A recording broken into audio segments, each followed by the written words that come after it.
In this video, I'm going to show you how to make an enclosed form, and then I'm going to show you some things that you can make once you learn the technique. Everything from bowls to one-piece lidded jars and even donuts. It's fairly simple, and once you learn the technique, there's a lot of things that open up to you. So let's jump into it. Okay, so the format of this video is going to work like this. I'm going to show you how to make some enclosed forms. I'm going to show you how to make the technique, and then I'm going to show you some things that you can make with them, some forms that you can make with them, and then I'm going to show you how to trim them. And obviously this takes time. The timing here is important, so you want to make sure that your clay is leather hard. So you either need to have a heat gun or you need to let it set up for a day or so. All right, so the first thing you got to do obviously is wedge out your clay. I'm not going to go into the full details on this process because I have a video on this already. So if you want to see that, I will link it in the description below, or I'll just link the playlist in the description. But you got to wedge out your clay, and then we're going to throw it on the wheel and we're going to center it. Remember, the key to centering is inward and downward pressure. So pressing in and pressing down at the same time to create a space for the clay to be. Okay, the next thing we're going to do is we're going to make a well, and I'm going to press down, but I'm not going to press all the way to the bat. You could, depending on the shape that you're trying to make or the thing that you're trying to make, but for the basic version, I'm not going to do that.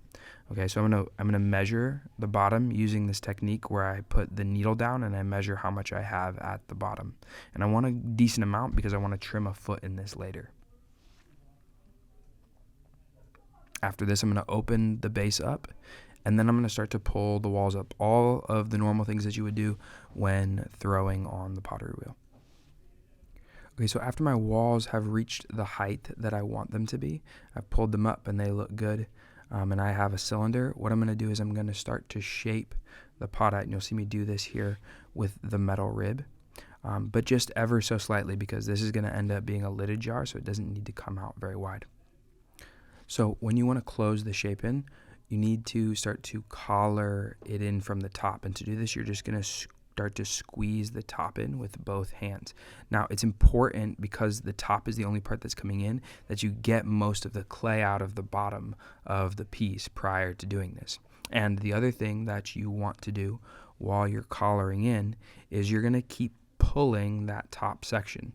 So when you stretch the clay out, your clay gets thinner, right? But when you collar it in, it does the opposite. It actually gets thicker. And so in order to get more out of your clay and also to keep it even and nice and consistent, you're going to pull just that top section like you see me doing here, and then I'll collar it in. And it's okay if it becomes more of like a bottle shape.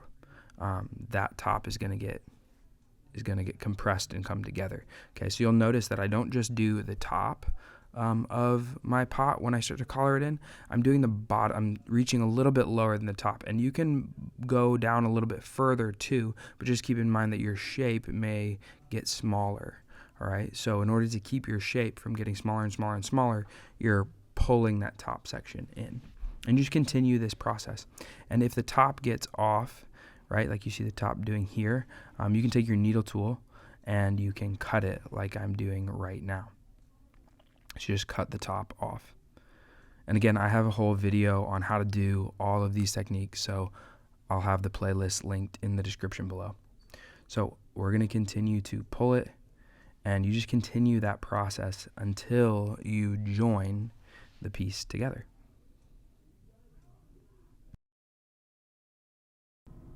Okay, so after you join the piece together, the air inside is going to kind of act like a balloon, and you'd be surprised how much pressure you can put on this without it collapsing. You can press too hard and it can cave in, but what you see me doing here is taking the metal rib and just pressing and shaping that jar shape. This is going to end up being a lidded jar that we make. So I'm just smoothing out the top, taking that little button that I have at the top and pressing it in and making it look just the way I want it. Then I'm going to shape up the sides, and once I've cleaned it up and given it the shape that I want, I'm going to cut it off and set it up. And you want it to become leather hard. After this, we're going to make the lid part, and you want to take a tool that has a flat top. This one is actually a little bit wider probably than I need it to be, but all I'm going to do is press the clay in gently as I spin it around. If you try to do this too fast, you can mess it up, but just keep applying gentle pressure as you begin to press that wall in. And this is going to end up being the flange, the part of the lid that goes down into the pot. So you're going to press this in pretty far until it almost goes all the way through. And then you're going to come back through with a needle tool and you're just going to cut the seam until it goes all the way through, just like you see me do here. Now, you're going to have to come back through and trim up the edge, again, like I'm doing here, so that the top matches. And you just kind of have to go back and forth and see, does the lid fit in to the body? Sometimes you'll need to flip the lid over and trim the flange part so that they match up. The tighter the fit, usually the better this is. The last thing that I want to make note of is if you have a pot that has any shape at all, or if you have a tool that is fairly wide like I did, you're going to have to trim the outside of the lid and the body to match. You can see here that they don't quite match up, and the reason for that is my tool was pretty wide. So when I went to press it in, I had a little bit more of a gap than I needed. If I had a smaller tool, I probably wouldn't have had this much trimming to do. But it's not a big deal. Just take your trimming tool on the outside and trim them to match, as long as you have enough clay there. When you're done, just flip it over and trim it like you would any other pot. Okay, so now I'm going to show you a couple more shapes that you can make using an enclosed form. And the first one that we're going to talk about is a bowl. And I would say this is a pretty simple form to do. So all the steps are the same. So we're going to run through those fairly quickly. We're just going to center it, open it, and pull up our walls until we have the desired height. And then we're going to enclose it just like we did before by pulling the wall in. All right, so we're going to start to collar the top in. I start a little bit lower, and then I'm just going to throw that second part. I'm going to pull the top part up, and you can see me enclosing the shape here. I just continue to go in just like I would if I was making a bottle. It's really the same concept. So again, I just keep collaring it in until it becomes enclosed. After this, I want to wait for it to become leather hard, and this is really crucial. If you try to press on this while it's wet, it'll just kind of collapse. Okay, so when it's leather hard and it's ready to shape, the other thing that you'll notice that I do is I poke a hole in the bottom to allow some of the air to come out. And the reason for this is, again, if you start to press this shape down, we're going to start to press it down. And if I don't do this, the air on the inside is going to give me too much resistance, and it's going to make it very difficult for me to shape it. Okay, so to create the bowl shape that we want to press the middle down, but don't try to do this all at once. Do this in small increments. So do a little bit and then a little bit more, and kind of work your way from the edge to the middle. What you don't want is for one side to be lower than the other and for it to get off center. So you want to be very patient to try to make the whole thing even. And you'll notice, again, I just gently work from the side down into the middle.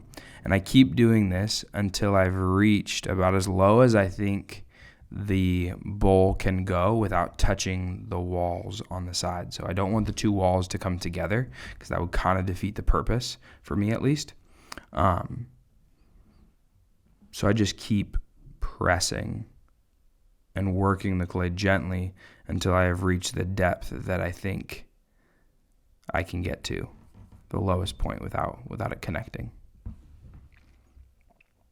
And then at this point, it's pretty much finished, and I'm just going to cut it off. Okay, so timing is really important here. Just like for all the other methods, if this is too wet, it's not going to work. And if it's too dry, it's obviously not going to work too. So you want to catch it at just the right time. Okay, so at this point, you're ready to flip it over once it has set up. It should be the right consistency. You're ready to flip it over and trim it. And unfortunately, I let this one dry a little bit too long, and it became bone dry, and I ended up breaking a hole through the bottom of it. But it was a learning moment for the both of us. So there you have it. Hey, before moving on with the video, I wanted to let you know that we have apparel now in the online store, and it's actually really nice. So you should go check it out. The links are in the description below.